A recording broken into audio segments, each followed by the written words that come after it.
certainly hope we don't see that scene from the frying pan tower repeated as we head into this hurricane season. For now, we're just dealing with the heat, and it continues to advance us up the list of the hottest Mays on record in the Triangle. We're in 7th place right now, but by the end of this heat wave, which is going to be Friday, which coincidentally is the end of the month, we're probably going to be in 3rd place for the warmest May on record. Not going to set a new record for the hottest May. That was just a year ago, but I do think we'll end up just behind May of 1896. So this is a significant heat wave if it's pushing us that far up the scale. 66 degrees the temperature right now in Chapel Hill. Lots of sunshine about to peek over the horizon in the next 10 minutes. Just a few fair weather clouds in the distance and looking good from campus at NC State.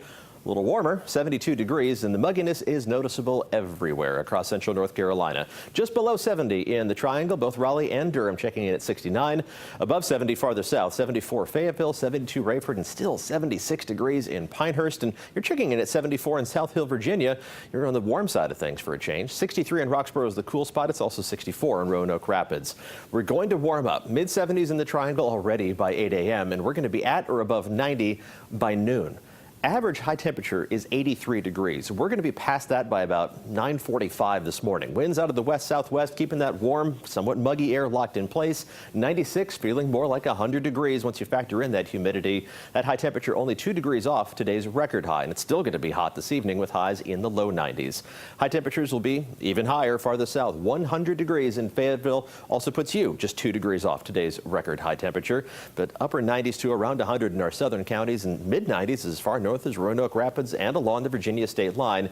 Just exceptional heat for this time of year, and we've got another day to go in this hot weather pattern, although tomorrow does bring us a slightly better chance of a pop-up shower or storm. Futurecast tries to take some of this activity to our west and northwest and bring a shower or two into our northern counties this evening.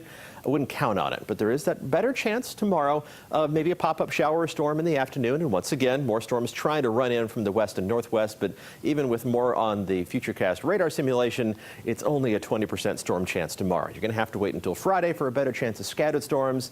Even then, I don't think it's going to be enough to wash a lot of pollen out of the atmosphere. We're going to stay in the medium category, especially with grass pollen through the first half of the weekend. On the Skeeter meter, here's some good news. We're going to drop that to the medium category today and tomorrow because the wind is picking up to a greater extent, and that tends to make the flying insects just kind of stay where they are rather than going out to bug you. But as the winds die down on Friday, yeah, back up into the very high category. Temperatures, though, at least we'll get a little break from the worst of the heat Friday, but still up to around 90 degrees. Mid to upper 80s over the weekend with some spotty to scattered showers and storms. Not going to be a washout Friday or Saturday or Sunday, but just be flexible with any outdoor plans. We managed to drop down to normal temperatures for a change by early.